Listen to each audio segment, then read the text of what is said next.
This is episode 169 of the Double Crossed Anime Podcast. I'm Whooper, and here's Mario. Hello everyone. Long time. Yeah, It's it been has a been a while. while. It's been almost 3 months since the two of us have recorded together. It's been less time than that since a video has gone up on this channel, since we did have the Pat Labor Films 1 and 2 discussion. It came out in February. Mm, But as for yep. us, I think in the entire 6-ish year history of this podcast, this is the longest we've gone without, Yep. talking to one another.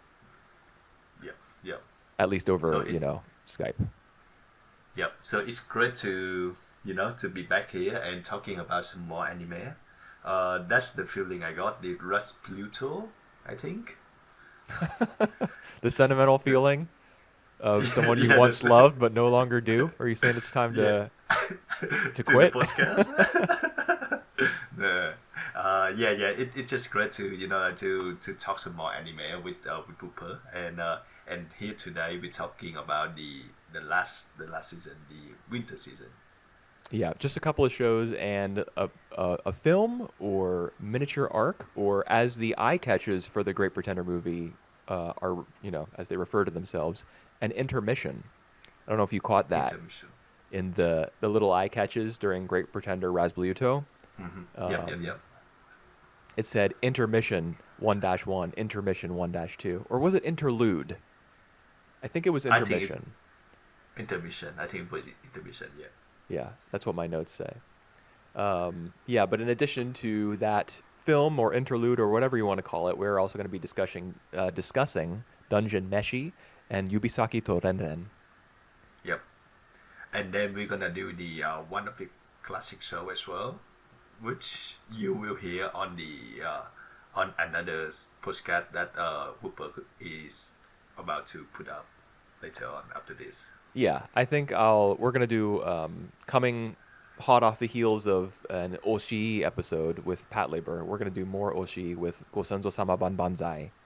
Yep. And I think that's going to get its own dedicated episode, maybe a month or a month and a half from now. It'll go up. Yep. And I'm pretty excited about that because at this point we've only seen the first 3 episodes of that, and I very, very much enjoyed them. I don't know if Mario Yep. feels the same way since he described the first episode as long, but Really long. yeah, we'll see. For now, though, we're probably going to start with one of the two seasonals. Yep. What are you That's feeling? a good. Let's go with the most obvious one then. Dungeon Meshi. I guess that would be the most obvious. This was probably one of the biggest hits of this most Yep. recent season. By most recent, I mean winter, the one that just finished. Yep. Would you say there's a bigger like non-sequel hit than Dungeon Meshi from that batch of Uh, shows? I would say this is a bigger one. Yes. Yeah. And I would like if you look at the winter season, you don't have that much of a hit, a royal hit, except for Dungeon Meshi. I think it's been really popular. Well, let me see. Any chart, winter, sort by, popularity. Oh, we have solo leveling. That is probably the biggest Yeah. hit. Dungeon Meshi very near the top of the list, though. Yeah, but solo leveling, I mean, it's been pretty well received, I think, in general, but not by the two of us, at least, Yeah. not the way Based on that, the first episode's period that we did, I right. think I read it. I read that show around like Dead near last, didn't near you? that last. I think. Yep. Yeah. I thought it was okay, but I wasn't really interested in watching any more. Dungeon Meshi, though, I am interested in watching more, and there are going to be more episodes. We're talking about episodes 2 through 14 today, because that's how many Yep. have aired at the time of this recording. There are 10 more to go, at least in Yep. this first season. Assuming it's a success, maybe they'll do more. Yep. Trigger is kind of an I uncharted territory here, though, because this is an adaptation, and they haven't done a lot of those. So it may not be something that they are planning to go back to or want to go back to. But even after the 24 episodes finish, there's more manga to go as far as I understand, and I hope they'll go back to it because I think it's been a good adaptation so far. Yeah, I agree. I would just say though that episode 14, the one that we picked last, was kind of like the new introduction for the new season more than continuously to the story. But It did have a I new enjoy it OP, nonetheless. NED. It did have a new OP, and it actually started with the other band instead of our usual band. Well, yeah, so you're talking about Kabru's party, as opposed Yep, to Laios's party or Tansusan's party. yep, And it's true. It spent more time with them than any episode ever has. But this most recent episode, 14, is not the first one to start with Kabru's party. In fact, I think there yep, were two before this yep, episode that did that. However, they quickly died in both yep. cases. I think. I I think the first introduction we have with the Capru gang is work pretty well because we start with them and we started to know a bit about them until the moment later when we see Laos band gang just come up and see they already dead Right. by this monster. Yeah, by the treasure bugs. Yeah.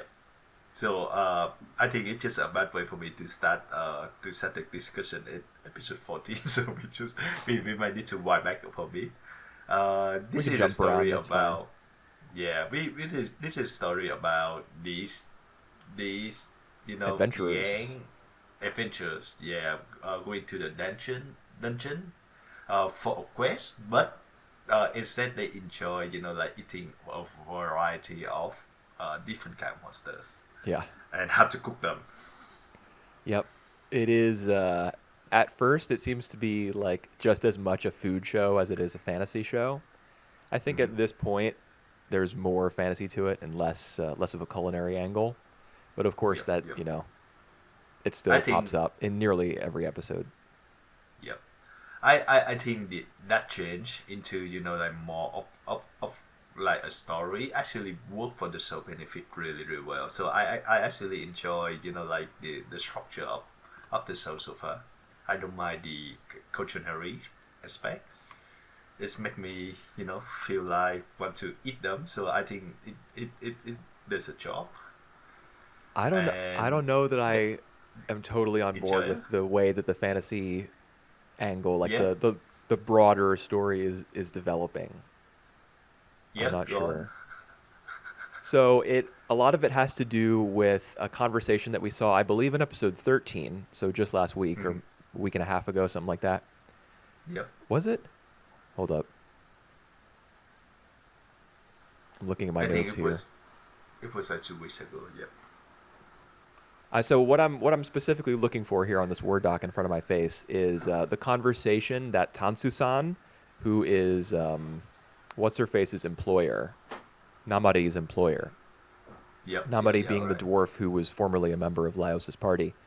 Tansu-san goes and sees the Lord of the Island, and they have a talk about the fact that elves who once like owned or ruled over the land where the dungeon is located, they Mm-hmm. want to stake their claim on the land once again and like call it back Yep. into they want to own it. Yep. Um, and so there's a conversation that is kind of like fantasy politics, basically, between Tansu-san, who's like, no, don't give in to their demands, keep funding adventurers and keep putting money into um, I don't know, like keep putting out rewards, I guess, and benefits for people who adventure and explore the dungeon. And eventually Mm-hmm. we will find, like the crazed magician and we'll gain control over it and we'll try to figure out the mystery of um, soul body connection, which Mm-hmm. is really integral to Dungeon Meshi. We learn as it goes on because when people die in the dungeon, their soul sticks around Yep. and they can be Yep. brought back to life. So I really liked the way that that concept was introduced because nobody came out and said, "Well, here in the dungeon, if you die, your soul comes back to life." Like in a very Yep. early episode, Laios makes reference to the fact that, "Oh, I remember this place. This is the first I just around the corner here in this little corridor or something was the first place I ever died." And when I Yep. heard that, I was Yep. like, Yep. "What? What does Yep. that mean?" But then And you and learn as you watch what exactly is going on in the dungeon and how people can be brought yep. back. And I remember I remember that scene as well, and I remember like the other just like very casual about that as well. They Yeah. were just like like it's tough for your first date, you know the experience of it and all that. Yeah. And that was back in the Amor episodes. The what They had episodes? the Amor, like they have to find the knight in the Amor. Oh So yes, it's the just living like armor. Yeah, yeah, yeah. the living Amor. Yep, That's right. that's right. Episode 3 is where the little living armor, kind of sneaks into his sword and inhabits it. Yep, yep, And yep, apparently, is the living armor? They have a conversation about like drowning his sword to kill it, yep, yep, yep, because it was an inconvenience during the fight with the dragon in episode, I believe, 11, when it sticks to the ground when Chilchuck is trying to pick it up. yep, And they yep. were just like so casually talking about murdering this cute little creature, and I was like, is this really gonna be the way It that it ends you for him? Yeah, well, yeah, this is a show. This is a show about like taking these monster and cook them, I mean, that's true. and even like like God bless her, like feeling when she back, when they rescue her, she show her interested into like eating those, and at one point I thought that that's gonna be taking that monster on the sauce to cook that to her. Yeah. It seemed like he was going to do that because she did express, as you said, an interest in tasting it. As they were described, like Yeah, catching her up on all their adventures and all the stuff they'd eaten, he mentions, yep, "Oh, and yep, we yep, ate living armor, and I even have some right here." yep, yep, yep. Oh my But god, I mean, the fact that it has been useful like over the course of the story in detecting monsters and stuff, kind of uh made huh, me think that this conversation that they have about killing it is just going to be like an idea that the show plays with, but ultimately yep, it'll stick yep. around. But at this point, I'm not sure whether they will actually get it out of the sword and kill it, or whether it already has been killed. I don't think so. No, no, no, no. Okay. I still think that he gonna stick around now that like everyone know about that little cute monster as well, and Yeah. he harmless enough. Well, I mean, yeah, I guess so. But it was pretty inconvenient when the sword wouldn't let itself be picked up in like the most dangerous Crucial, battle, yeah. yeah, that they had been in, at least in the episodes that we've seen. And I think I'm glad the way that like the show started out at like very casual. So it's a show about cooking and cooking and enjoying food in the dungeon, and then it just like the more you know about the story, the more like it open up its settings, it making like a law of the dungeon itself, and like you learn more stuff about that, and like they a proper story behind that, so I kind of enjoy that. Yeah, I'm not sure about that whole, as I was talking about before, the meeting between Tansu-san and the Lord of the Island. I'm not sure about the whole, like the direction that the show Mm-hmm. will go in once they start to explore that a bit more and start jumping between parties a little more. Like Kabru, episode 14, for example, where a lot of it is spent talking. Kabru talking about like his knowledge of Laios's party and what they've done in the past, and his Mm-hmm. speculation about like because he has a kobold in his party who's represented as a dog. An Yep. fun little side note: kobolds are not typically represented as dogs in like Western fantasy, but Record of Lodoss War did it in the late Uh-huh. 80s and early All right. 90s, I guess. They represented kobolds as dogs. And so Japanese fantasy, like Japanese approximations of Western fantasy, have carried on that tradition as a result of like the influence of Lodoss War, which I thought was kind of cool. All right. But the dog smells. He sniffs them, I guess, after they're Mm-hmm. resurrected, and like Yep. Marcel has set out like wards, using her hair to keep ghosts away from them. I think this is after the Mm-hmm. first time they've died. He Yep. smells the whatever it is that she wrapped her hair around. I don't remember. And he says Yep. it's a tall man, a half foot, a dwarf, and an elf. And Yep. so this fixation on the fact that their party is 4 people, like makes Kabru launch into this 5 minute long, like Death Note esque. Well, if it's these four people, then it has to be this, this, this, and this. And I know that these Yep. people used to travel with them, but they must not anymore because my kobold friend only smelled four people. And like, if this is Yep. how the show is going to go about kind of broadening its scope with a whole bunch of talking, when instead we could just explore the dungeon and have characters cross paths instead of sitting around and talking, I don't know if I'm in favor of that because I Yep. didn't really Right. like episode 14 very much because of Yep. the fact that it just It. stayed in one place for so long and didn't offer much besides dialogue, you know. Yep. But I reckon. I also reckon that it's just an one off, or maybe two off, three off of like starting the story with Capru, uh, gang's point of view first, and then just send it back to Laos. So I do think that it's just one of the very few moments that we're gonna talk. But I see a point. They talking a lot in the episodes. Yeah, and I mean it's not as though Dungeon Meshi doesn't sometimes get into a talking mood. I mean, even Yep. episode 13 when they stumble upon, I think it's episode 13.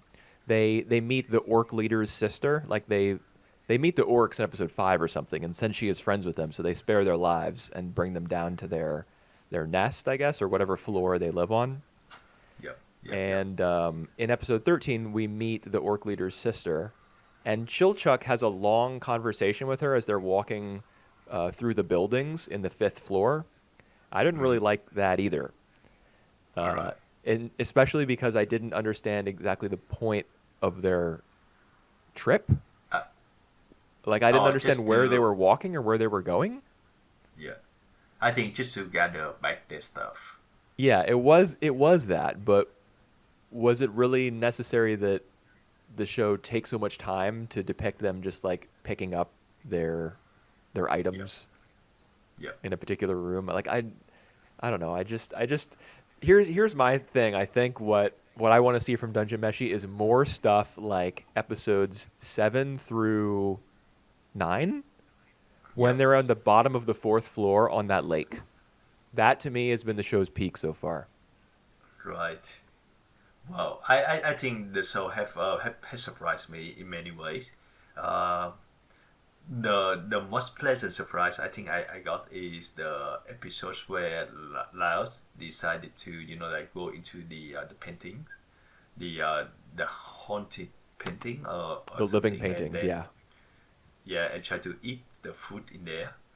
And we eventually see in like in these three occasions that like it actually a story, a like a linear story within the paintings. So we Right. see like the birth of the king, and then the king when he or the prince when he got into like uh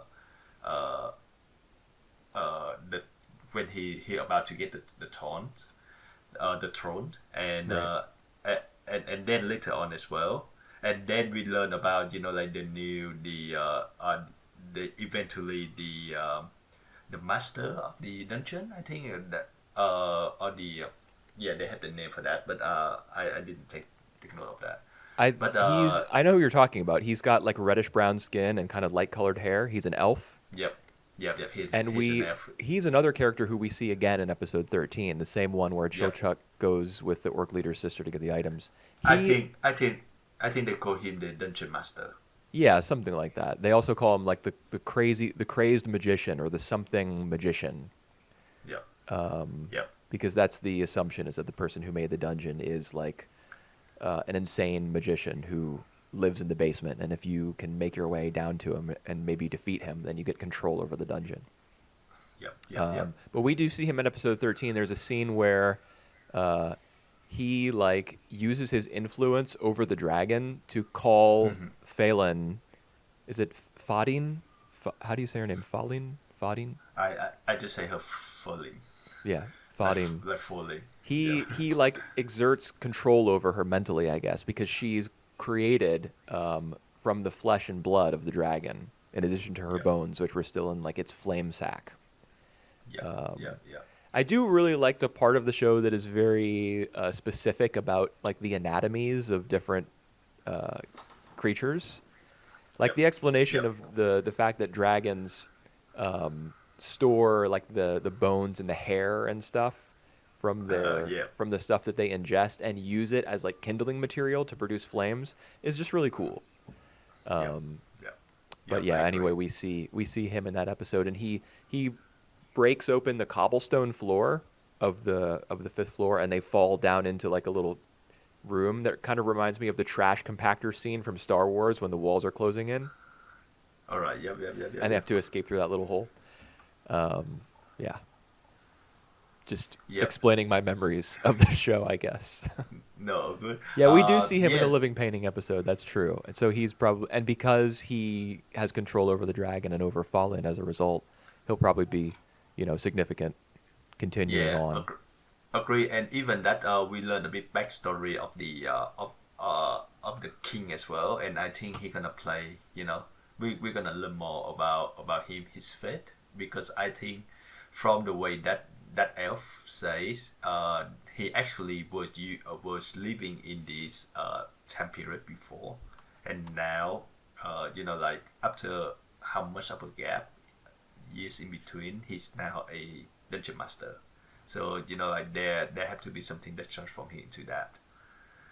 Right. Interesting to I'm pretty much interested to find out. So you're And saying that the king yes, in the paintings was like those were real memories or real events? yep, yep. That's what I meant. Yes. Okay. Does he actually say that or Nope. That's my interpretation. okay. Inter Interpretation, Yep, yeah.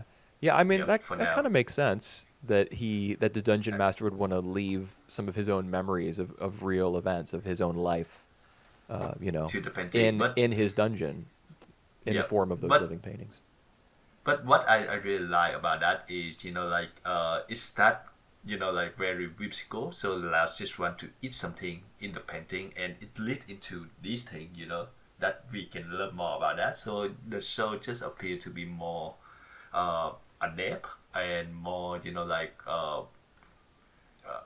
very carefully written about their world more than like it lets out first Yeah, at first. okay. I think we have sort of different views on what we want from Dungeon Meshi because you seem to like the fact that it's kind of elastic and can move from one Yep. thing to the next Yep. without That's like as take well. without putting up too much of a wall between its different parts. Whereas I like when it is kind of focused in on one thing and does it for a prolonged amount of time. For Yep. example, the mission to get past the Undine in Right. those on like the bottom of the fourth floor, the lake, like that I was talking about before, that stretch of three Yep. episodes near the middle. Um, that I really enjoyed. That there was like a mission instead of just adventuring from place to place and stumbling upon new creatures and new portals That, and new whatever. I liked that they were all working together for a common purpose. yep. But there's a lot to like in that episode in particular. You say as well. Like there is a monster that look like a unicorn. That The Kelpie. Shensi, that Kelpie, yeah. That Shensi was into it, and then it turned out that I think that sort of message was like free reign. That like we don't know much about monsters, we don't know about what they're thinking, and sometimes they are evil. Right. So it nearly kills Shensi, and we get to see like all of others monster as well. We see the sea serpents, we see the big jellyfish, Yeah, there's a and kraken, there's the bladefish, merman. there's Yeah. fishmen and mermaids.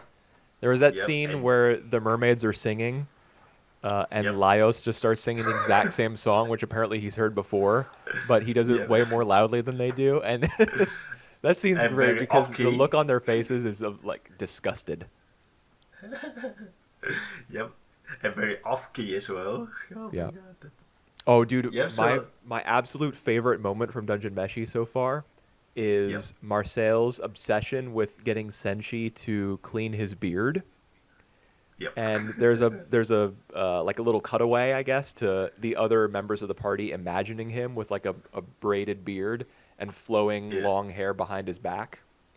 Yep. Yep. And they're all like, that would be, they're thinking how strange that would be, whereas she is thinking, oh, that would be incredible. I just, Yeah. for whatever reason, that visual really tickled my funny bone. Yeah. Well, I would say that the gang, I enjoy the gang so far. I really like Shinji. He just, like one of the kind dwarf to the point I that wish he his love cooking. mustache moved when he talked. Yep. Yep. Yep. I mean, I agree Uh, that he's great, but I wish his I, mustache moved. I guess I'm just, I've I, seen I, too many shows, animated shows where that happens. yeah. I just think that he just very peculiar for a dwarf because he's not into weapon at all, Right. but he into Cooking. cooking. Yeah, he have the hot pot just for cooking, Yeah. And the and reveal that the hot pot was made out of adamant, which yeah, is like yeah, the blacksmith's dream, was that I really enjoyed because he's a dwarf but doesn't know much about weapons, as you said. But there's another dwarf in the show whose yeah. existence we learn of very early on, and the show holds off on introducing her to Senshi until that Am I re? pivotal moment. And then, so when you learn, oh, the pot and the lid are both adamant, then you're like, oh, it kind of comes as a bombshell because even Yep, though, you know, Namari is just introduced at the perfect time. But yep, because she's well, no, she's not introduced at the perfect time. She meets Senshi and she stumbles upon her previous party at the perfect time. But yep, because she was actually introduced so much earlier in the show and it kind of holds its cards close to the chest, then when the reveal comes, you're like, "Oh, that's cool." And then they get to yep, use it, against the dragon. Of course, it ends yep, up it deflects flames, but it doesn't, it still gets super duper hot as they find out in yep, the middle of the battle. yep, yep, yep, yep, And then they're like, Namari lied. I don't think she yep, lied exactly, but they were counting on the pot to be like their ace in the hole, and it wasn't. yep. Well, she doesn't lie, so Yeah. that I think the show humor is actually pretty good as well. Like Yeah. there's ma- many scenes that like get me chuckle on the way, and yeah, Laos. I think out of the four characters, the one that I've been skeptical the most is Laos because like the way that he like to eat the monster, it's kind of like a fetish, it Yeah. and he's been think about too many things. I just don't think that he's like as expressive as like Masil or even like Sensei. Oh, I just love him, and even Chuchuk as well. For If you me, know more about these Chill Chuck the is my least least famous. favorite out of the party. Yep, yep, I can I see that. do I do like Laios. I mean, the fact that he took down the dragon obviously Yep. is, gave him a big boost in my mind. Mm-hmm, mm-hmm. Because he does it with with his I leg getting ripped off, Yep. uh, and he has to allow himself to get That chomped on by the dragon in order to access the little vulnerable spot on the bottom of its neck, Yep. which is pretty cool. And Mm-hmm. the fact that he beats the dragon in that way, and then Falin is resurrected afterwards, kind of, and he's obviously very emotional as it's happening, and the way that he looks through, like, cuts into the dragon and looks through its insides and pulls out its stomach and pulls out its flame sack and everything gives you an idea of how, just because, like, even just the gore on its own contributes to his Yep. desperation to have his sister back visually.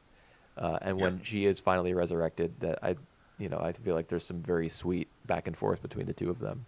I just feel that that episode they did it really really good because like just look at how gory that is, like Yeah, like pulling up all the bones all together, and then like just gonna pull her back from that. We yeah, like as an anime watcher, we all know like what the consequences that was. Like to call people from the dark.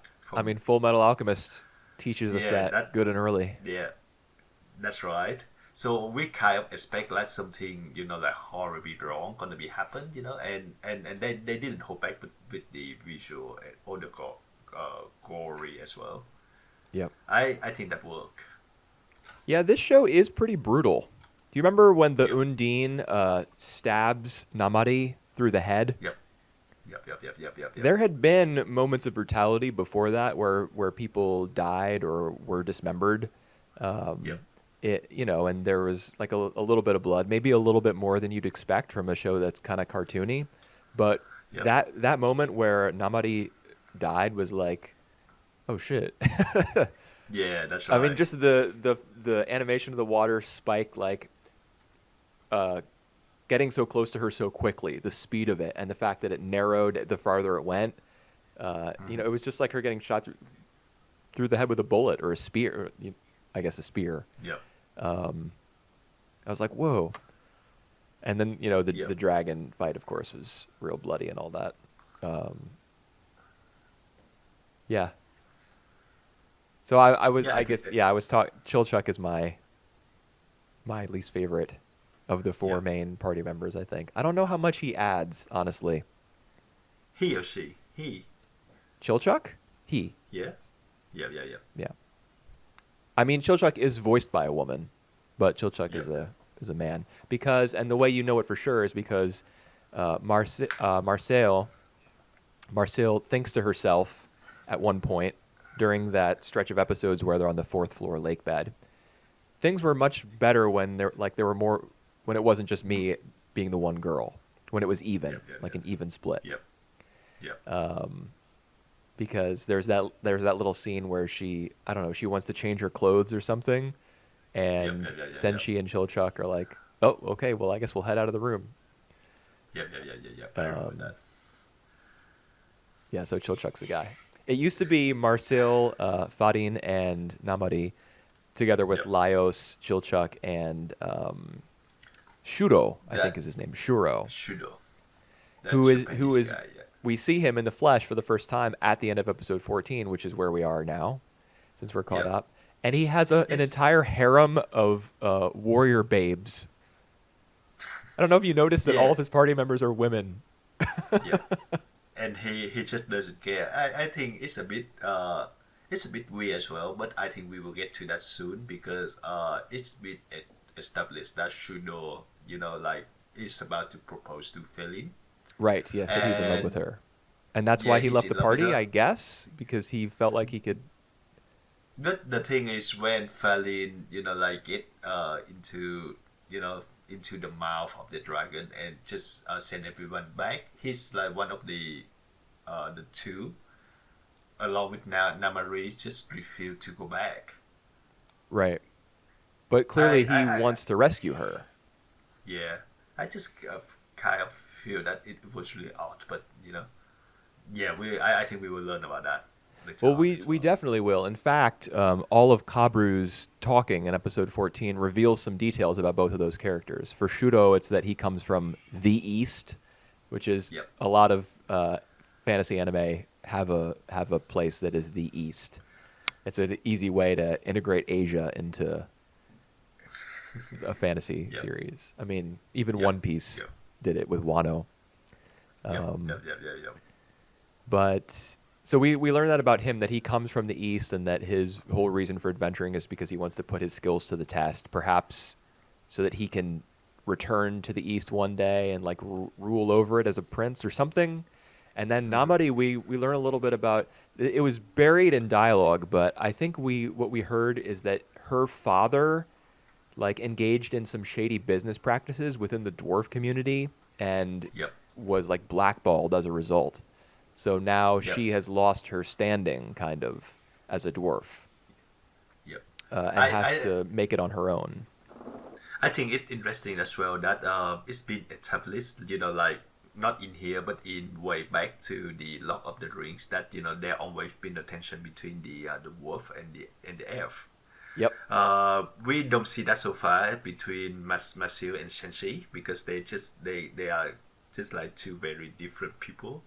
Don't Well, care much about their race. We see them interact, with about the races in some of the cases, but I think that's there gonna be a bigger plot in regard to the conflict between the F and the dwarf going forward because we see that the F is claiming the play for themselves and the F, yeah, and the dwarf is like kind of see at the flagship at the moment, not as well regarded. um, I see where you're going with that, and I mean, first of all, I would say that there is some elf dwarf tension, not just because one race doesn't like the other, but it's Senshi's like his distrust of magic. Yep, As a that's true. result Yep. of his distrust of magic, and perhaps multiple dwarves have that kind of fear or that kind of reservation about magic, and elves being a magical race, there might be some tension or just like a general disagreement between the two. But in general, they do get along well. However, I think it's going to be elves versus orcs in Dungeon Meshi because Uh, orcs are the ones who inhabit the dungeon. And as a result of fewer and fewer adventurers going into the dungeon because the first three floors have already been like totally cleaned out, including by Laios' party. He used to be like a gold harvester yep, or whatever they called it. Um, yep. and now there's no more gold on like the walls of the castle in those early floors. As a result of fewer people going into those top floors, orcs are kind of moving up towards the surface, which is a concern that multiple characters raise over the course of these 14 episodes. And if Yep. elves want to get their fingers in the dungeon and figure out this secret of immortality or the bond between the body and soul, it's Yep. orcs that they're going to be butting heads with. And we've already gotten a preview of much stronger, racism, I guess, between elves and orcs, because Marcille does not like the orcs at all when she meets them, and like butts heads right away with their leader, Yep. Yep. and that's That like much makes a more lot of sense. directly rooted in racism, I feel. Yep. I mean, I know whenever it's like fantasy stuff, it's kind of weird to use the term racism, but I guess that's what it is. I mean, they're two It distinct is. races, far more than, you know, humans of one ethnicity or color are Yep. different from those of another ethnicity or color. Here we've got animals, I guess, humanoid animals Yep. of entirely different species, pretty much. Yep. That's true. Yeah, I, so all that will probably come into play during the second half, along with whatever else the show has in store. The mission is going to be to get Fallen back again, Fadin again, yep. since she's disappeared once more. Kind of a convenient reset button. Yep. I didn't really expect that they're gonna encounter the dragon and kill them and get Felin back that quickly. But yeah, like you said, it's a reset button, so they have to do all over it again. And now their mission is just going back to the surface first to Right. restock themselves before going back. So I reckon that they're gonna, you know, but maybe miss Shudo along the way as well. But they're gonna maybe give more members. Could be. I hope not because I enjoy like just the four together. But yeah. Yeah, I guess we'll find out. It occurred to me that Namari could be a love interest for Senshi Oh huh. because they're Oh both wow. dwarves and they might Yep. have there's a potential for like an opposites attract sort of vibe Yep. there because he's not interested in weapons at all. Weapons are like her whole life. He's kind of whimsical and she's more serious and salt of the earth. I think So, she's just more like a really deadpan person. yeah. He does have some good deadpan moments because Yep. some of the other characters say stuff that makes no sense to him at all. Like that they don't want to eat a monster. Whenever he hears something like that, he's like, "What?" Eating is his greatest pleasure in life. So that's part Just of love what him. powers the series. Yep. Yep. And we have a little flashback of Macius and Falin back when they was a study in high school, I think. Yeah, one of my favorite moments of this first half of the Yep. season. because I didn't actually know that it was failing until like later on, and I was like, aha, that was all makes sense. Yeah. I did catch up on that. Yeah, that was real. It was really nice. Yeah, because I at first I thought that girls like that's girl that Masu got into maybe like maybe die in the end, but we have Well, a she does many die. story. Yes, she didn't die. She was brought back to life. Yes. Yep. Yep. So all right. In general, how you feel about Dungeon Meshi? Like, want to I finish it? Do Yeah. you Oh, think yeah. it's I'm gonna finish it before the end of the year for sure. So I'll have complete thoughts on it when it'll be eligible, I guess, in my mind for anime of the year. all right? Yep. That's honestly that like for example, I haven't finished Frieren yet. We got through 17 episodes. That's Yep. episode 17 is the last one I've seen, and I don't feel particularly compelled to watch any more. Uh, So like our discussions about anime on our podcast is a lot of what motivates me to watch any of this stuff at all. yep. Um, Yep. All so right. that being said, yes, I will watch the rest of Dungeon Meshi because I need to have seen it all by the time we get to early January of next year. Yep. Yep. Yep. I mean, I enjoy it, um, but it's not like really pressing on my mind that there's 10 more episodes and I really want to watch them. I don't. I think I think it's good. I think it's a good show, but not a favorite, I I guess. Yeah, I would say it's my comfort food at the moment.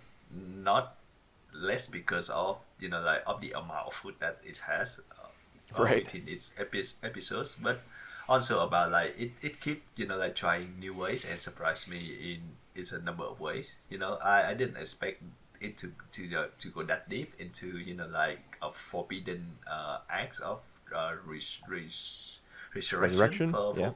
yeah, for one thing, and all kind of like like it's now hinting that it's gonna be a big plot going forward. So the more the better for me.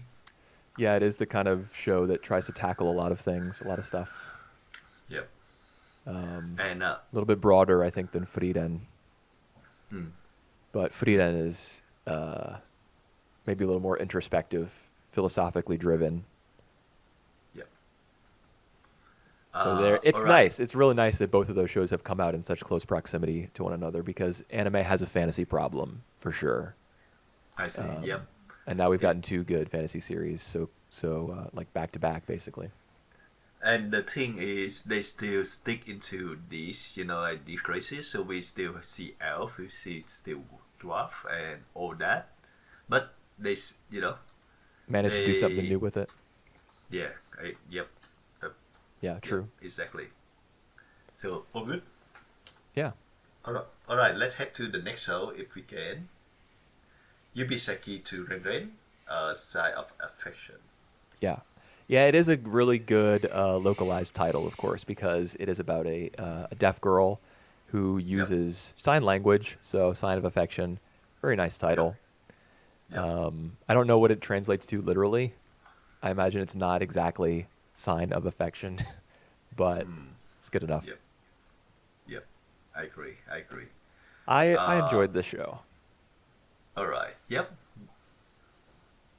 Just go more. Okay. Um, well, what more is there to say? It was sort of the kind of show that you can just enjoy purely without needing to analyze it too much or wonder where it's going because it's pretty clear where it's going. It's about a girl who's falling more and more in love with a boy, and every week is going to be, that same theme, just take maybe dialed up a Yep, little bit. It was pretty consistent, you know. The side yep, characters were good enough. They weren't amazing. None of their stories, like for example, Emma and Shin. Emma having a crush on Itsuomi-san, who's the male lead, and having to deal with the fact that he's gotten together with some other girl, and then she's got Shin, who she might catch on the rebound, or not the rebound exactly, but she might have to settle for him, I guess. yep, Not a very kind way of putting it, but he's in the background pining after her, and then you've got Olshi-kun, who's the childhood friend, and it's just I like that sort of stuff. I like simple little romances where all the characters' roles are pretty clearly spelled out, I suppose, and the pleasure of it is just in them being like cute or overcoming little challenges in their relationship or other hurdles in their personal lives. And this show has plenty of that because it is about a girl with a disability, um, Mm-hmm. and it handles that pretty well, I think. I mean, the sign language animation is really fun, Yep. and other Yep. characters like Itsuomi mostly taking the time to learn it and watching him incorporate more and more signing into his conversations with Yuki is kind of heartwarming. Um, Yuki herself is very endearing. She's cute. Mm. She blushes all the time about every little thing because she's probably been pretty sheltered. Mm-hmm. Um, yeah, I liked it. It was fun. All right. It seems that I'm more skeptical about this one more than you. Skeptical? Oh, okay, in Uh, what way? all right. It actually remind me a bit of Horimiya back in 2021, and I was like having some kind of a bit of issue as well. Just let into the positive first though. I just feel that Isumi is and Yuki relationship was very well done. Like it start, we see like the start, and he proposed to her, I think, in like episode 6, so like in the middle of of, of the core, and then like, from then on it was like how they navigate that relationship. So I really like that approach, Yeah, and the way that also is it showed me was like more into Yuki because she just seems special to him. It just like it they sell it that we can clearly see that. And like all that I also enjoy like the little Itsumi, how he resolve his conflict with Oshi. You would expect more like they gonna help each other, but no, Itsumi just like going to invite Oshi, like invite his privacy for a bit. that's kind of his personality. Is he just kind of Yep, drags people along? yep. And I kind of like that approach as well. Like Oshi, he just like a lot of feeling just pent up inside of him, and he just like after three glass of beer, he just vent out all these frustration to Issumis, and and they done with that. So and very nice little story in there. Uh, So back what are the to negatives? all right. So I had three of the negative. Oh, okay, we got them bullet Cons- pointed out. Let's do it. concerns, more like concern. It's less of like negative things, but more like the first thing is like all of the relationship here like went towards romance. So get to the point where like when Shin talking to Enma, we already know that like this is where it's going. Right. Like they're gonna be romance between these two, and the same with Kyoya and Rin. There's Hmm. gonna be some romantic, and even like Rin had like a someone who interested in her in the workplace as well. So it Yeah, that guy like was all of hot. these things. Ah, His character okay. design was like was like really attractive. If I Yep. were her, Hey, and I would be like, oh well, now I love two guys. yep. But nope. See, yeah. So like all these things led into romance, and like there's like very little friendship between like these people of a different sex. So it's kind of like a bit overwhelming for me. Okay, interesting. That I get hadn't considered that that. That is true though. that get into my second point where Yuki is still a very vulnerable person because she's the one who have disability. So I think it's good that Isumi doesn't really like take advantage of it in any way, but the way that Yuki is so unguarded towards him or everyone else, it's just like sometimes creates a bit of concern to me. like the way that she thinking that like if it's Izumi, like this action will be fine, either that they hugging or kissing, or like or he stroke hit her head. It just like this kind of mentality is like is very alarming. Alarming. If someone taking advantage of it, Well, and yeah, I and suppose so.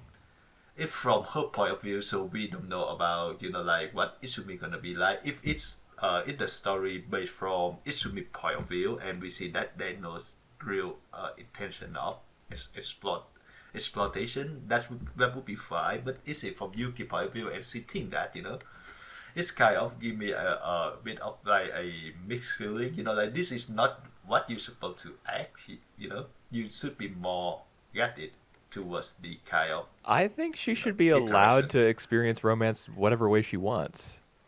Yeah, She should well, like if she wants well, to if a girl wants but to put her trust into a guy, then as long as yeah, she's not in some sort of altered state, like inebriated or I don't know, or has a concussion or something, yep, she should yep, be allowed to make that choice. Sometimes that choice is going to be the wrong one, depending on you know what yeah, guy it is or what the circumstances of the relationship are. But and it could go wrong in every way, except that Isumi is that guy is a saint, yeah, and he is a saint. That's true. that's come to my third concern is that we get into many points where Yuki just kind of idolize Isumi, like That to comes with the the point. territory, though. That's just Shoujo City. Yeah. You know, Uh. like Yeah. being totally swept Still. away by a really handsome guy and feeling like he can do no wrong. Everything he does is just amazing and makes you feel butterflies. Yep. That's And anime and romance. yeah, and this moment are actually the worst for me. Like every time that we see the little colors that like that shine up in the background, Yep. uh, and I was like, there it goes again. You know, uh, it just yeah, it just she kind of like I idolize him too much to the point that this guy practically have no weakness at all. Right. Yeah, that's It true. doesn't make doesn't make him feel like a real person anymore. He's still very he's an idealized Yeah, person. that's definitely But true. yeah, it just my concern towards this thing. But all things considered, I still think that they tackle the romance pretty well, and Yuki is still her ability aside, and she actually incorporate that into her characters very well. So yep. It's nice that they're college age too. Yep, You know. agree. And she's still 19, still very young. Yeah, I think He's so like because 22. late in the season she begins her second year in college, so she would be Yep. 19, turning 20 at some point in the future. Hmm. Um, yeah, I mean I get your criticisms definitely. The third one I don't really consider to be a problem because I have It is it's my worst problem. What's issue with that song? it's Alright. just it's a shoujo romance, man. I mean, Yeah. when you're dealing with shoujo romances, what you want is for the guy not to be like rapey. That's Yep. the bar Yep. Yep. for me. And if you clear that, it's like, okay, this is smooth sailing right now. Yep. Yep. Because that I is can see. like especially Where. with shoujo romances that were perhaps written in the I don't know the 90s or early 2000s, um, the where Um. the guy is Or maybe made to even be before like that. as big a dick as possible and even like threatening is somehow supposed to be a turn Yeah. on. Hold on. Maybe even before that, as we see in Bataliro, a guy's just like a bit handsy, like touching everyone, and like I cannot control my hands. Oh, you're talking about Pataliro himself, right? The title character.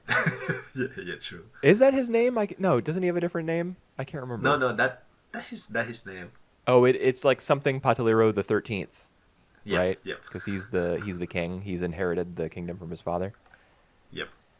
Yeah, that's That's kind of different though. I mean, I wouldn't really consider even though like male love is a component of that series and a significant Yeah. one in terms of its place in like the history of anime. I feel Uh-huh. as though it's not really a romance. All right. Yep. Yep. I see what you Uh, mean. this shojo romances though they can I don't know. I think I've just probably seen a few like My Little Monster, Tonari no Kaibutsu-kun or something like that is the Japanese title. There that show is like just one example that I'm thinking of right now that has the guy acting like really distastefully to Yep. illustrate the fact that he's so like such a bad boy and so desirable. Um, so I suppose that this show kind of falls on the other end of the spectrum, and that Itsuomi really is like totally flawless because there's a scene I think it's episode 4 or 5 where they've gone to Costco or should I say Costco with Kyoya and Rin. They've gone on a little date. I Yep. don't remember why they went exactly. Maybe to pick up like All stuff right. for the bar where they work. Yep. Kyoya just wanted to buy something and for the bar, and he want to relinquish the alcohol list. You know, like he want to buy some more wines, I see. basically. Okay. Yeah, I figured that was what motivated their trip, since he does like have a small business. Yep. And Costco is the place to go if you own a small Oh well. business. And now I know that Costco is a place for a date as well. So well done. Yeah, I mean, shopping dates are you learn a lot, I think, about your potential partner over the course of a shopping date. Like the sort of Agree. things that they're Agree. interested in. It gives you, if you're paying attention, it gives you gift ideas for the Yep. future if you're, Yep. looking at what they're responding to and stuff. And it's Yep. just, I don't know, fun to participate in capitalism, I guess. Just go and spend Yep. all your money on shit that you probably don't need. All right. What was your point? Yeah, what was my Oh, point? Okay, yeah, so the Costco episode, they get pizza there. That's I don't know, do you have Costco in Australia? yep. Have you ever been? Yep. No, no, no. We got one here in Canada. I go to that every 2 weeks. Oh, okay. Like as a part of your normal grocery runs or whatever? Y- Yep. And have you ever had the pizza there? Yep. The Okay. big one, the huge one. Yeah. It's huge. It's huge and it's cheap. At least Yep. that's what Costco's kind Yep. of known for is their food is big sizes and discounts. And Um, sausage. yeah, yeah, that's true. Uh-huh. Um, All right. so they go to Costco. Of course, they get the pizza.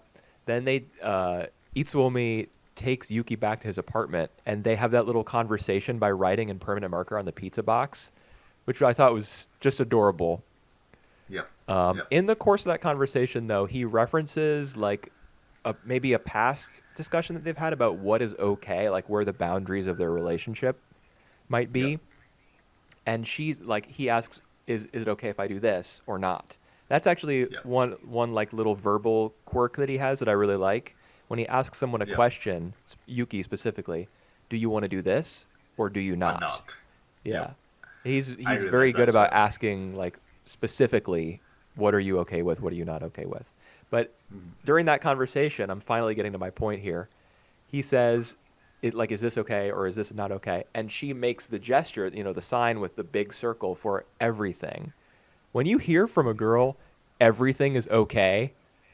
I mean, you It, you know where your yep. mind goes. Yep. That phrase, everything is okay. You're thinking, okay, well, got the green light. So he gets the green light in that scene, and all they really do, I think, is like maybe kiss once and then cuddle on the couch and sleep in separate beds. Nah, nah, nah. It was I think Cusco was still they are not they wasn't a couple then. It Well, was that's like true, but I they definitely remember them having that conversation about what is yep. okay. Yep. I just don't think they kiss or cuddle at that point. I I think it was like they maybe they mixed don't share one. a kiss Yeah.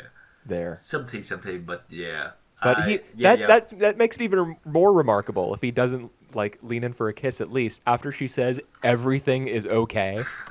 Yeah. See, that's my point with her, you know. See, just Oh man. No, but I don't think it's fair to like She, take it out on her or criticize her for that. she had to Like be more granted. So I think in a way I think Oishi was was correct to concern about the Yuki well-being. I mean, maybe he's not wrong to be concerned about her well-being, but obviously his motivation is that he's possessive of her. Yep. Yep. Yep. Another shoujo staple. But I do like Oshi's character. Characters. Yeah. Yep. And he the show does something whenever there's a sign language conversation playing out for an extended period of time. It takes the lines that characters are quote unquote speaking and kind of like layers them on top of each other, kind of doubles or Yep. triples the audio. Yep. And Oshi gets more of those scenes with Yuki than anyone else because he is more fluent in sign language than anyone else apart from her. So Yep. that is kind of like a little thing that just the two of them share. As you get further along in the series, she does have a couple of those scenes with Itsuomi with the vocal layering, but it's mostly exclusive to Oshi. And that kind of gives his scenes with Yuki a little bit of a different flavor, Yep. allows them to, interact in a way that the show is clearly like delineating from other guys that she talks to or other friends that she has. And he, the way that he's like jealous and possessive is it's not a great trait, but I like his character. He has a real problem expressing himself. He's not just a dick. He does, uh, you know, he does like her. He does feel for her, and he also wants the best for her. Yep. It's just that there's another guy who's way more perfect Yep. that Yep. he really can't compete with. Yep. Yeah, I mean, All Itsuomi right. is, if we're being real, he is too perfect. Yep. But at the same time, even though he's not really a realistic character, I guess, it's kind of nice for Yuki to be given that sort of romance on a silver platter. Yep. It doesn't feel like very natural or very real, but it does, at least for me, it feels good to watch. Yep. It is actually feeling very natural, like the way their relationship progress. So I think that's like my the point that I will give into the show. Like you see how they first attract each other, how they get to know each other more, how they starting to feel, like the other is the special one for them, and then how they progress with that, like new started of relationship. I think it actually, like feel like how a real couple can like progress. So I think that's that point perfect point for in that aspect for the show. In terms of I like what just milestones they hit in which episodes, that Yeah, sort of yeah, thing. that's right. And Yeah. how they did develop their relationship, I think it just feel very very natural. It's just that like by the end, I actually feel a bit underwhelmed of the other relationship. We don't see much of them. Like we just see that like Emma and Sheen, for example. Sheen asked for Emma, uh, whether that they gonna be a couple, and What at does he the say? Doesn't he end, say like just settle for me or something? Like yep, just yep, yep, just pick me. just yeah, that's right. Just pick me. Yeah. And That's real sad stuff. yeah, I agree, and I actually a bit, I just we see a lot from his point of view, but we don't see how Emma feel about that. So if we have like a like half an episode or two just to like for Emma to reflect this, I think it would be better. Well, I don't know that the show really needed to prioritize that. I mean, it Yep, does. I Their agree. relationship feels pretty shallow. I mean, they're not even really in a relationship. By Yep, the end, we just get a scene of him like taking her hand as they're walking down the street towards their whatever destination they've got for their first date, and she, yep, you know, the little guitar part, do do do do do do do do do do do uh, do, like the lead in to the OP, and also how it closes out. Of course, is yep, yep, playing. yep, That's yep, like a big anime thing. You play it again at the very end of your last episode as yep, it's playing, and it's showing all the different characters' faces as they're in all their respective relationships. Everybody's yep, smiling, and then Emma is like, "What am I doing?" Emma's like, "I'm not sure if this is the right thing to be doing." yeah, Um, So it's, I think it's kind of the point that she is still kind of ambivalent Yep. about the relationship.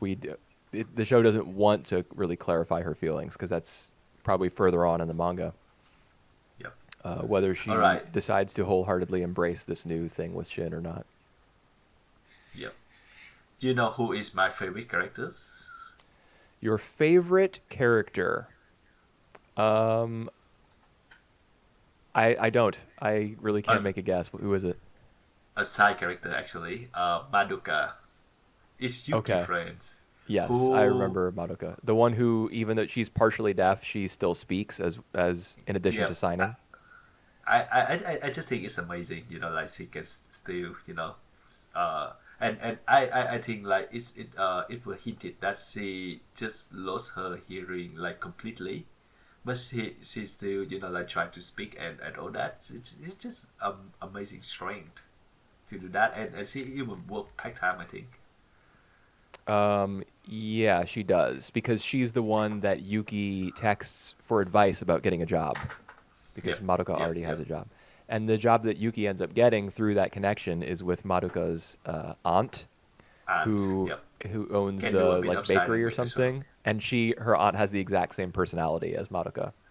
Yep, yep, yep, yep, yep. Uh, so that yeah, Madoka is fun. I I know that she lost her hearing when she wasn't deaf from birth, of Yep, course, because she yep, can speak. yep. But I don't know that the show makes it clear that she still has no use of her ears. I think maybe Um, her hearing has come back partially. I I think could be it wrong. mentioned like yeah, I think it's mentioned very briefly in one of these yeah, mentioning that she, I think her hearing got worse and she started to not hear anything at all, but she still Yeah. speak Right. and all that, and even though that, I mean like she's back hearing impaired, but she was studying the same with Yuki when they was like at the special school. Yeah, the school for the uh, deaf. Those flashbacks yeah, were nice too. yeah, yeah, agree. So yeah, it's nice. So yep, very cute little show. Yeah. Yeah, I feel pretty much the same. I think it's cute. It was nice. Better than average romance anime, I would say. The sign Um, language is actually the one of the best thing about the show, and yep. That does give it a little bit of a different flavor. And plus, yep, oh, so speaking of Madoka and her aunt, when Yuki yep, goes for the interview and her aunt makes the sign for snow, which is the meaning yep, of Yuki's name, I yep. recognized it. where Oh, you where you put your thumbs and index fingers together, like you're making the OK symbol, hi, and then yeah, you kind of rain them down on either side of your face, kind of wiggle your hands as you're moving your arms downwards, like yep, snowflakes yep, yep, falling.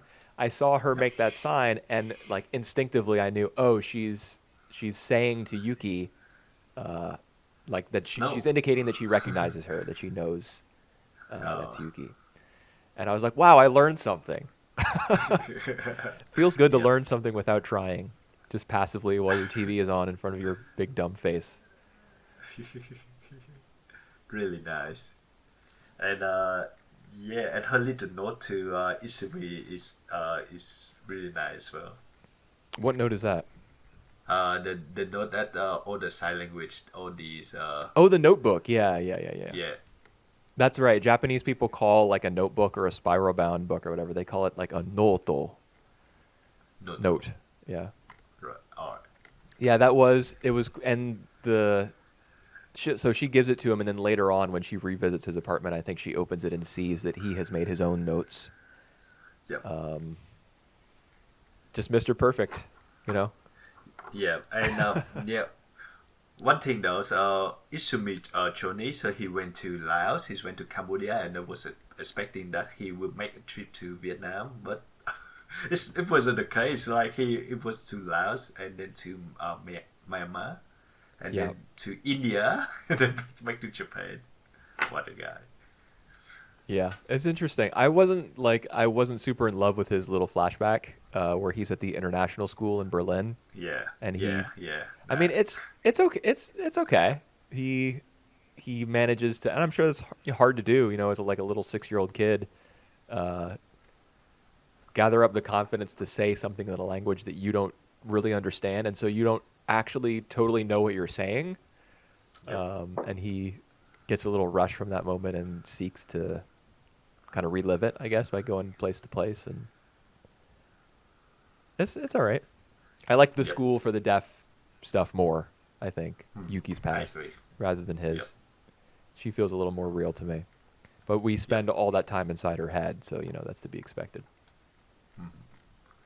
All right. Any closing note before we get into the intermission? Right. No, I don't think so. I got tons of notes here, but it's a pretty simple show, so I think we covered it. Yep. All right. Great Pretender. Now, we go from a simple show Razbliuto. to a what the hell am I watching? How does this Yep. all fit together type of experience? Yep. I watched it way back when it first released. So like would be a month or a month and a half ago. Yeah, how are you even going to Uh, remember any of this? I try my best now. It's just that for those of you who like who have watched Great Pretender haven't watched this one, it's about Dorothy. Yep. It's not about any of the cast, although they make like a cameo. Makoto makes a cameo. We hear Abi on the Yep, phone talking to Ai. and Lauren at the end. Yeah. And Cynthia's name is dropped as well. Yep, yep, yep, When Wang, the leader of the what would you call them, the Chinese syndicate? yep. Well, no, they're not Chinese. They're Taiwanese because it's set in Taipei. So technically, I guess they're Chinese, but they're Taiwanese, really. Um,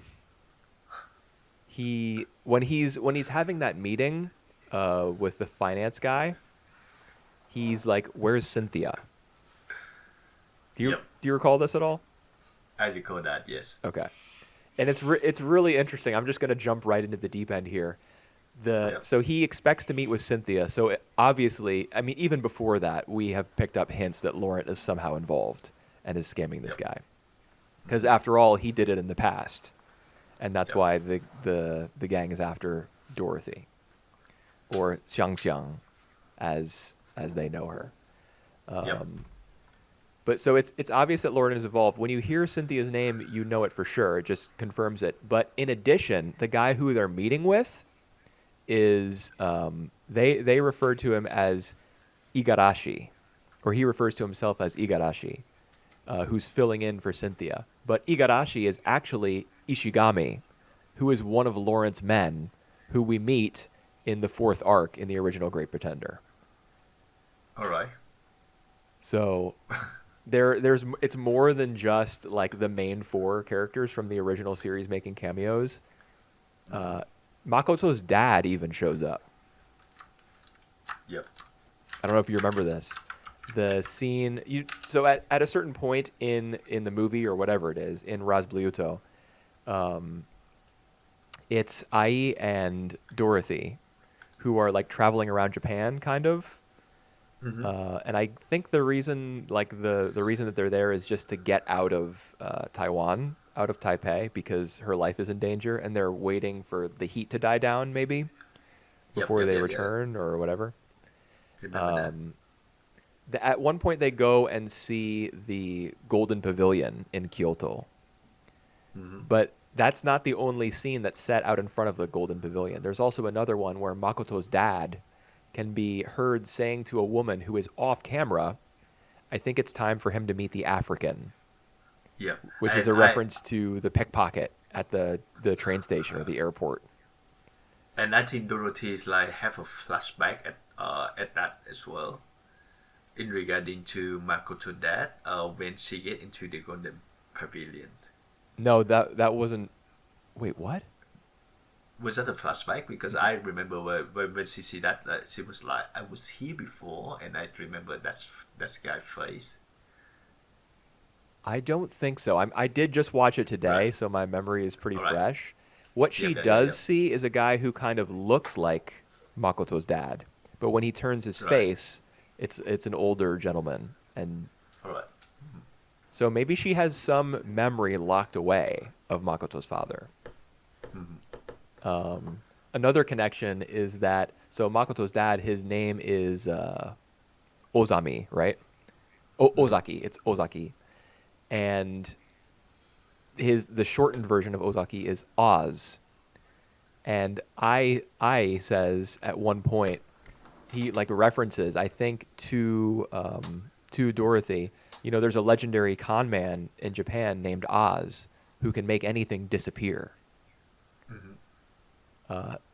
Then later on at the very end when he's explaining the con or parts of it to Jay, like how exactly they pulled it off, he Yep. says, I had a man on the inside.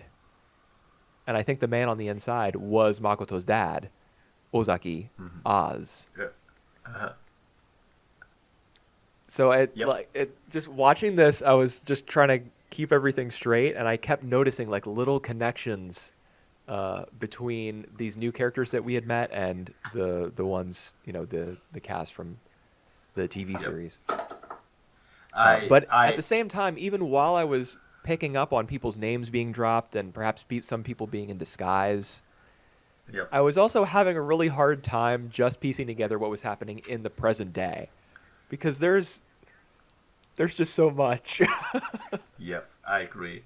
I actually think that when it comes to maybe the next seasons, we're gonna get like the event play out from like from the team point of view. So we will know for sure. But as far as this intermission goes, it's just like it deliberately leave it in the dark and making us like try to piece everything all together. I actually feel that the plot is not that confusing, but some of the characters, motivation to change over the time that make it very inconsistent to me. Like, all right, so Dorothy, she, she, I think they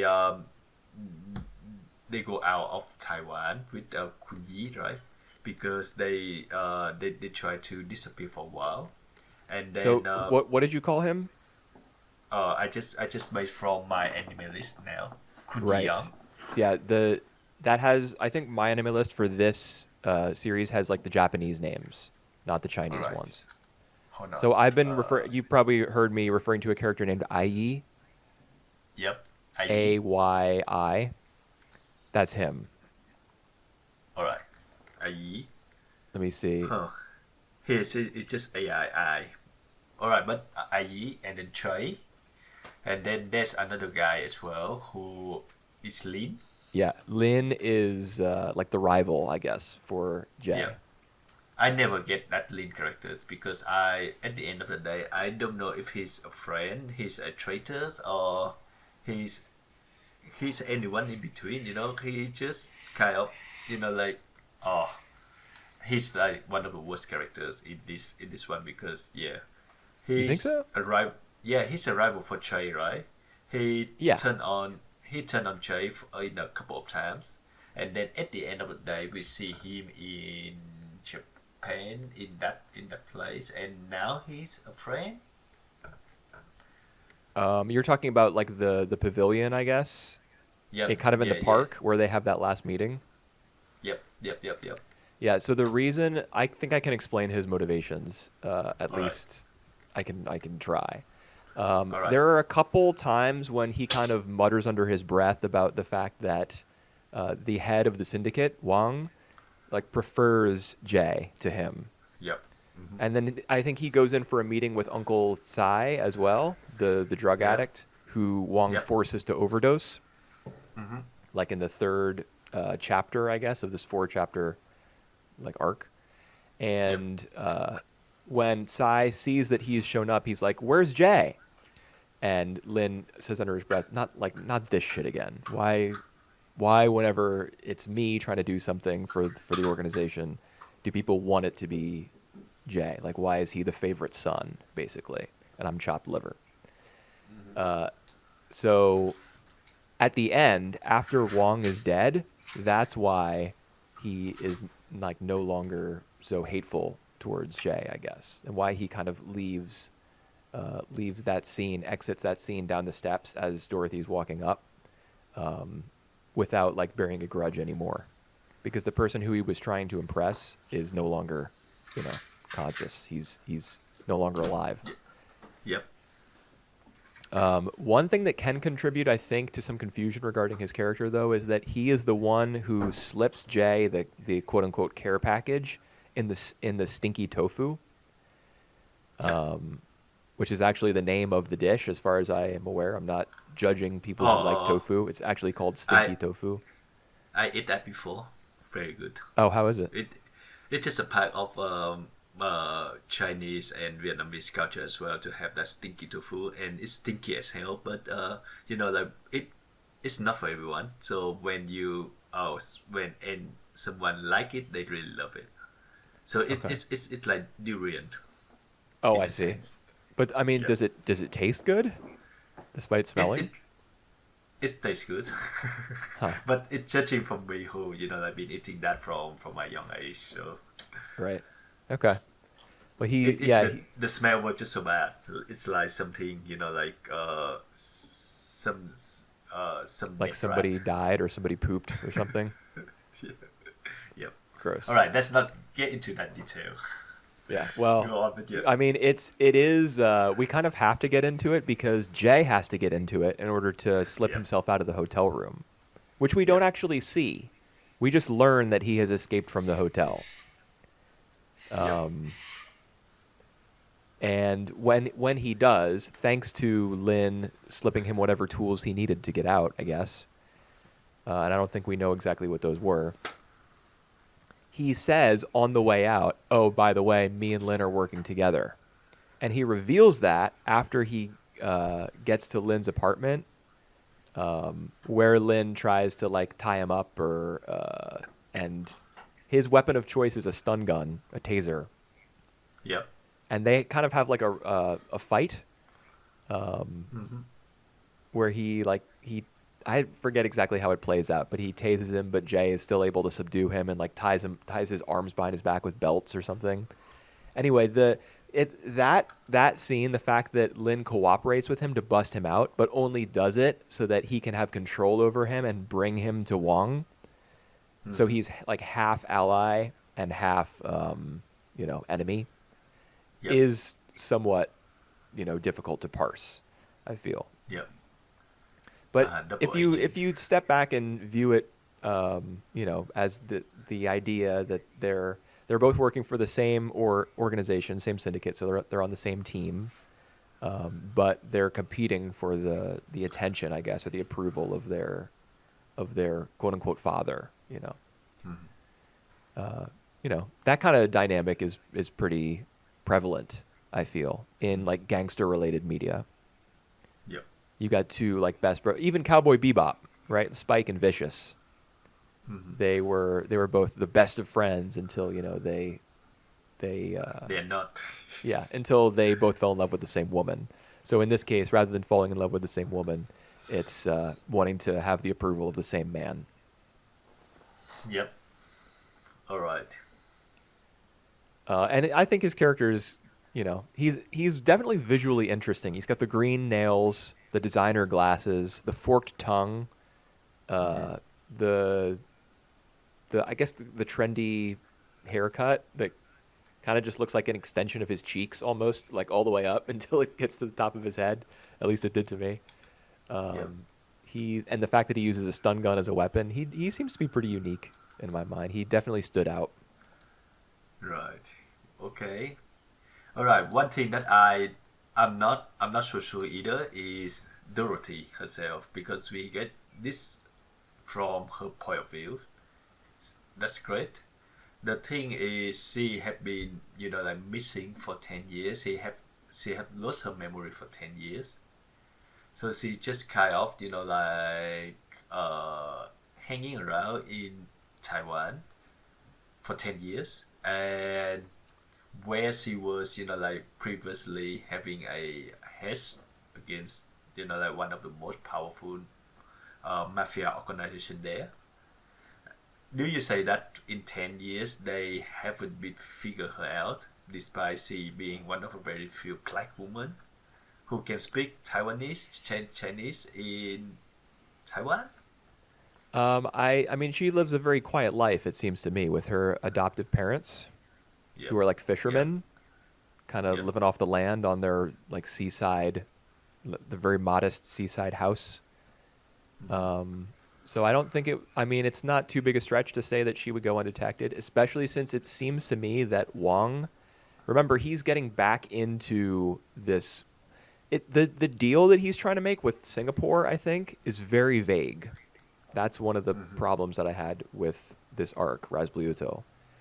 Yep, We don't know like he just wants like a different revenue stream. He doesn't want all of his money to come from drugs, and that's yep, reinforced by his distaste for Uncle Tsai, who was a yep, drug abuser. So he just wants to be a bigger player.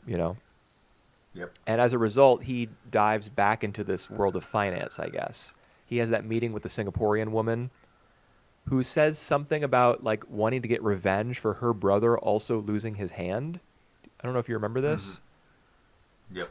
I have no idea what that was supposed to like what that was a reference to. Mm-hmm.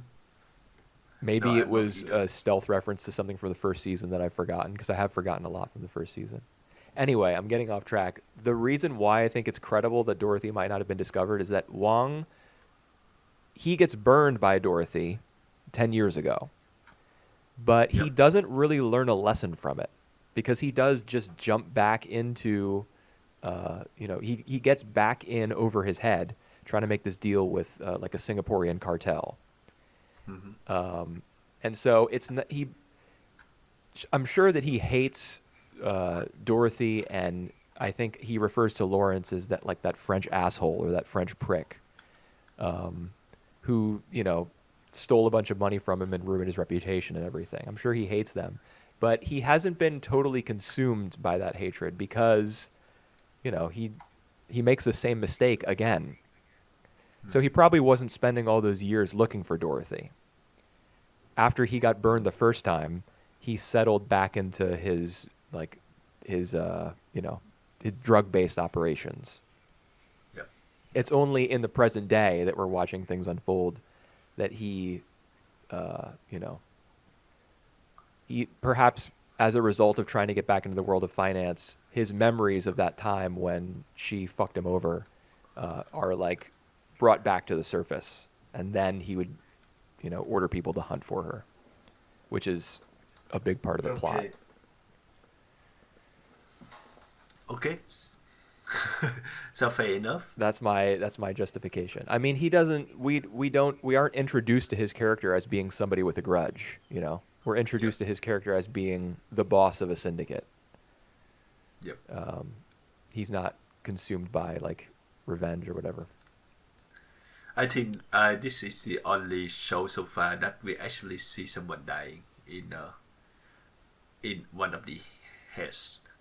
Oh, like the only arc in Great Yeah, the Pretender? only arc because I think previously they were just like kind of acting to die, Yeah, there were a but lot of no false one actually deaths. died.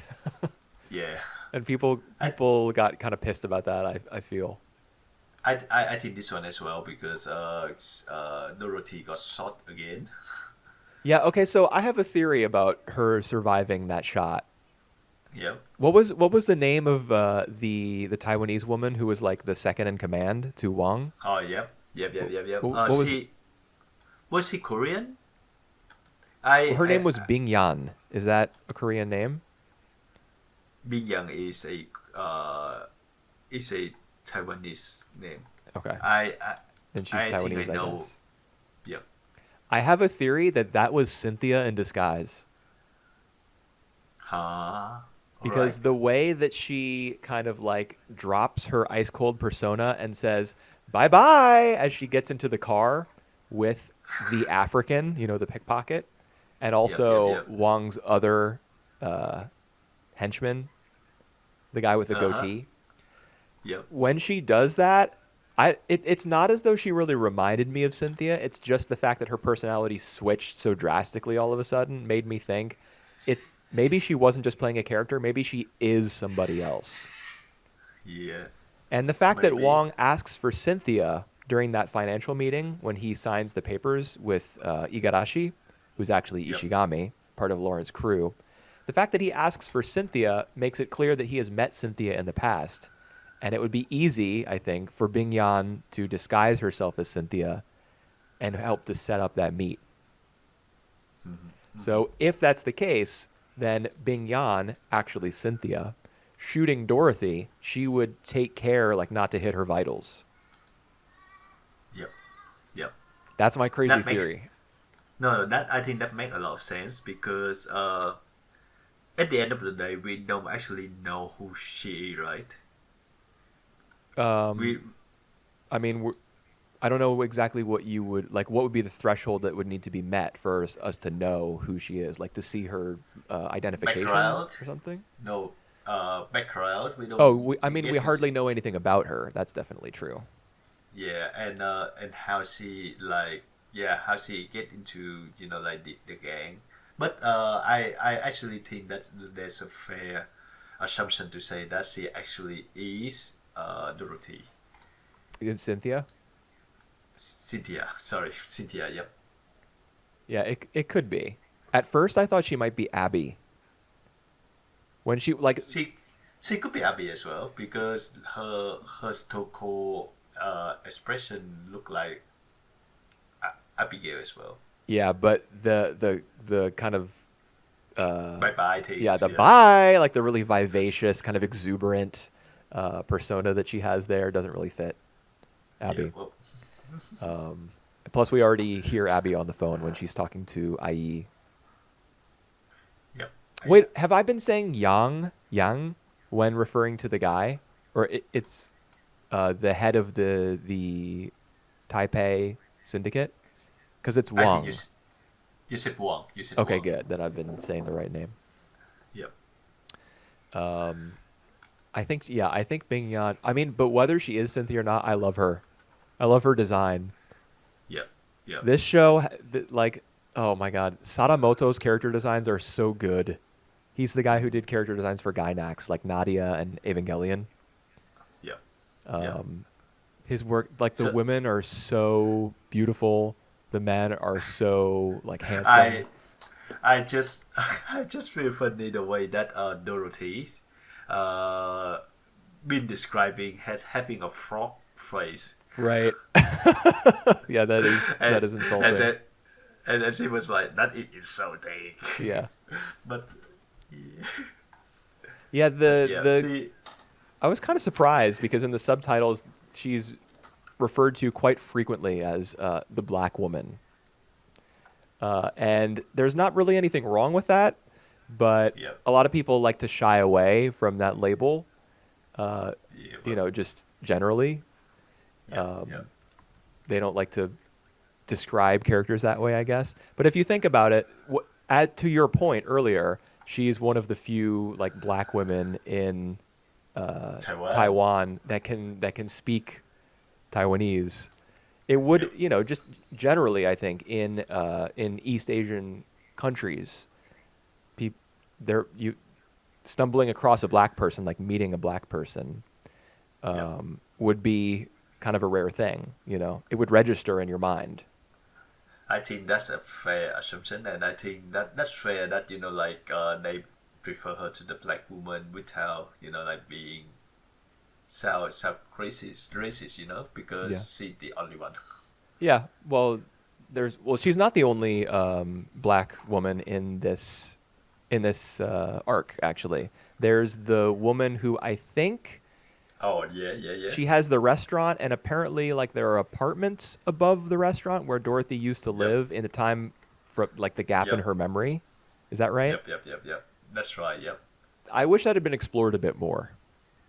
I agree. I agree. And at first, I thought that she was her Dorothy mother's, but it doesn't turn out to be the case. But it's still, like they have a previous been knowing each other before, and Right. Dorothy was, like meant to her something significant before. So that's she kept her her stuff and her clothes like almost over 10 years. Right. Yeah. I So also yeah. I had that same thought for like when the character was first introduced. I was like, oh, is that her mother? And then I was like, am I racist for thinking that they're related because they're both black?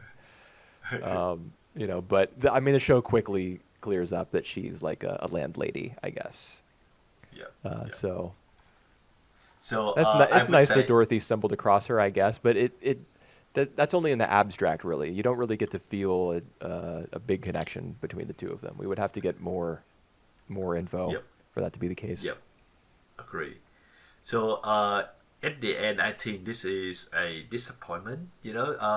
There's a lot of information was left into our guest, so that's why it make it more like a homework than like actually enjoying it, and the story that present is also not that interesting or that hooked us to like to willing to forget all these uh all the bits and pieces that we have to piece all together. Think So so? I think so. So I think that like the second season where like they shine a light on this, it actually improved this one a little bit. But for now, as a piece of its own, it doesn't really work for me. Well, that's assuming there will be a second season. I I mean, the agree. fact that this is titled intermission certainly Yep. makes it feel like there's going to be a second season. Because if this is the intermission, then it is the middle, and more has to come afterward. But if the reception to this little miniature revival is sufficiently negative, then it may not get picked up for more episodes for another season. Yep. Yep. I mean, I don't really.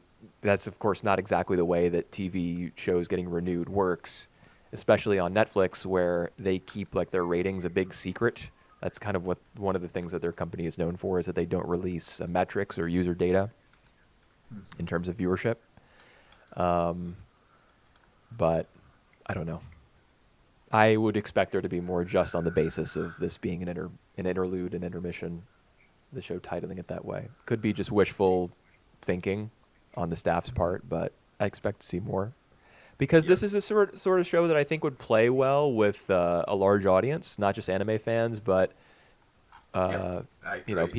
animation fans and even people who are just fans of I don't know crime shows, thrillers, shows with a lot of style and attitude, which this one definitely And does. I think it have like the Western sensibility as well. So like we see something like this, like World of Wars being very popular before, like Ocean 11 or even before that, the Sting. Yep, I don't know if heist you heard of stuff. the Sting. I've seen this Yes. thing. Yeah, Yep. Robert So Redford, right? I think basically the same idea, and like being very popular in the West. So like I think this one have like the appeal for sure. It just Yeah, and I mean, honestly, it appeals to me more than it does you, it seems, because I yeah. thought I enjoyed this a lot. Oh, you enjoy it a lot. It's just a lot of things to unpack, and But I the don't think original that was like that too. I know it the aired four original. years ago, so it's hard to remember, but the original No, was no, also yeah, yeah, pretty yeah. complicated. I just mean that the original I actually rewatched it with my partner just like half a years ago. So Oh, like interesting. I still really enjoying it. And she enjoy it as well. They will have like the like 15 5 10 minutes of like explaining things where like everything makes sense. Then they don't try to do that this time. They I don't just really like agree kind that of everything made sense in the original because I blogged no. it. I I blogged Great Pretender, and I did so pretty at great length. I think more in more Yep. detail than I had any other show before that. Yep. And some of the cases kind of fell apart under scrutiny. But Yep. the thing Yep. is, Yep. it was so stylish that I really Yep. didn't care too much. Yep. When certain aspects of a case, or even the foundations of it, as in the fourth one, Wizard of the Yep. Far East, I think was the name of the fourth case, the one that was longer than all the others. That one Yep. really did, like, if you thought about it too hard, none of it really made sense. Yep. Yep. Yep. The Yep. Yep. erecting like the whole hotel or the tower on the island, and Yep. it's completely ridiculous. Yep. Yep. Um, this one I kind of felt the same as I did about certain arcs in the original series. I was just kind of along for the ride. Not everything was clicking in my mind, Yep. but just the style of it. The background art by, I believe, Shinji Kimura. Those big vibrant blocks of color. A little, I prefer them a little less this time than I did in the original series. I feel like they integrated pink into too many, like a really garish neon pink into some backgrounds where it really didn't belong. Like Yep. when they sit on the steps outside of a university or something, Mm-hmm. and they catch a glimpse of the African, the pickpocket, walking by in the foreground. The Yep. background Yep. in Yep. that shot is just the pink doesn't work at all, man. It's ugly. But in general, the backgrounds are really good. The character design is great. There's references to movies, like when Ai or Yang, depending on what name you're using for him, says he's tougher than Leo was in The Revenant, or comparing a situation. I can't remember what the context was exactly, but comparing a situation in the plot to Misery, the adaptation of the Stephen King novel. Mm-hmm. Um, those little references are fun. There's good bits of humor. Like, you remember we were talking about the stinky tofu earlier, Yep. Yep. Yep. where Yep. Jay gets it delivered to his hotel room, and the two henchmen outside the door are like, we're gonna need to check with our boss to make sure this is okay. And he says, "Man, fuck you guys. I need the stinky tofu right now. I need it to be as stinky as possible. I need it to be hot. So don't you try to hold me up. And get me some cigarettes and booze to go with this." Then he closes the door, and the other henchman with the mustache says, "Oh yeah, and get something for me too." What does he say? Do you remember? Oh, and a meat bun No. for me. That's what he says. Okay. Jay's like, give me some cigarettes and booze to one of the henchmen. He slams the door. The other henchman says, "Oh, and I'll take a meat bun as well." It's just like a classic little add-on, when you Yeah. got two guards or two henchmen who've been asked to do something, and one of them's like, "Oh yeah, you go do this for me as well."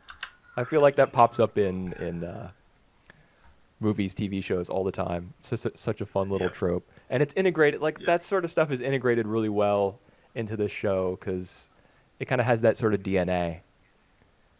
I feel like it comes Yeah. from the mind of somebody who's watched a lot of uh, Western like crime Yep. dramas and heist films and stuff. Yep. Yep. So I just when I watch Great Pretender, whether it be the original series, I suppose I haven't seen it in 4 years, but whether it be that one or Razbliuto, I just love the style, man. I just appreciate Pluto. what kind of Yep. show it is. All right. All right. That sounds good then. For me, it need to have a follow-up. Otherwise, this one just cannot stay on this own. There are some things about it that there are some holes. Yeah. For example, the meeting that I talked about earlier, where Wang meets with the woman from Singapore. What is she talking about when she says, like, he's like, "Why are you going into business with me? Why take a chance on me?" She says, "Oh, this is just my way of getting revenge for my brother who also had his hand cut off." What does that mean? What does that mean? It feels like there's supposed to be more there. Also, the way that Makoto's dad was incorporated into it and him speaking to a woman off camera. Maybe I need to go back and rewatch that. Maybe you're right that it was a flashback and he was talking to Dorothy, but I don't think so because um, her amnesia is real. Like she really did have amnesia for 10 years and she wasn't faking it. Yep. When I first Yep. started watching, I thought that she was faking and I thought it was going to be like, a heist within a heist within a con within a con. And she was going to be Yep. in on it the whole time. Because that's kind of Great Pretender's style. Yep. Yep. But turns out she really did have a 10-year gap. Obviously, What? obviously, obviously, like we don't know for sure. I really don't think that it lands unless she really was an amnesiac.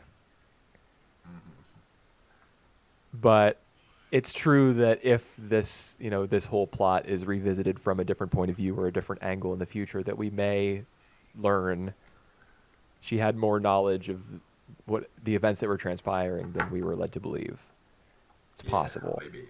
But I think Yeah. the reason that it kind of works for me, one of the reasons, apart from my appreciation for the show's visuals and its attitude and everything, is that Dorothy and Jay are the two people who are out of the loop. Yep. And Yep. it's kind of about their relationship and how at first it runs hot, then it runs cold. Um, and by the end of it, they experience Razbliuto, Yep. which we looked up before we started talking. And it's apparently a Russian word that means like sentimentality about somebody who you used to love but don't anymore. That's very interesting. That's kind of where this arc lands by the end, Yep. is on that sort of nebulous, bittersweet emotion. Yep. Alrighty. It's about all I Alright. got. Cool. So I think at the end of this season, I might try to watch some more. Like some of the show I just watched like the first episodes of kind of interested to it, but haven't checked more of it. It's like maybe Buchigiri, and definitely I will try to finish Free Reign. Right. Yeah. Free Run, I guess it is. Well, it's a fall series, but it did air during the winter. And I mean, I'm finishing Free Run 100%. I've heard, of course, the people grumbling about the fact that it kind of gets more combat oriented and there's like an exam arc or yep, something. yep. But I heard about that. and on yeah, that'll probably disappoint me a little bit. I have to imagine, but the show is just very strong. The production is good. The direction is good. Yep, Um, the world building, everything about it is pretty strong. So it has, even if it has a weak arc, it's got something solid to fall back on. yep. And There's maybe I that. try on Ninja Cameo as well.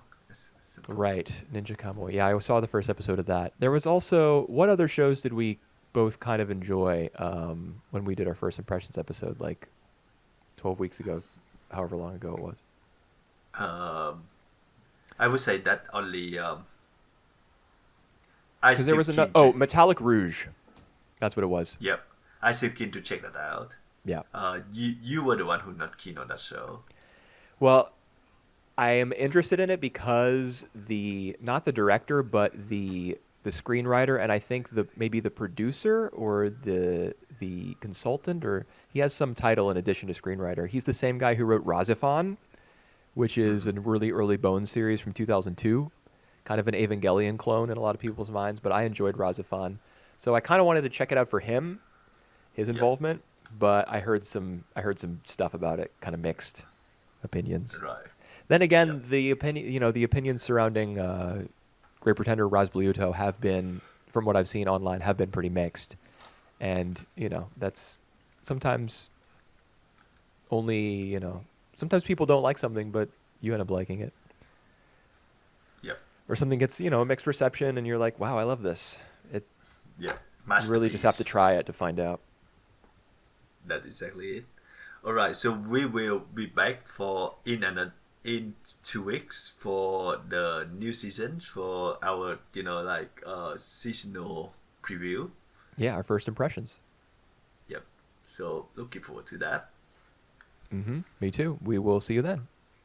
All right. Bye for now. Bye bye.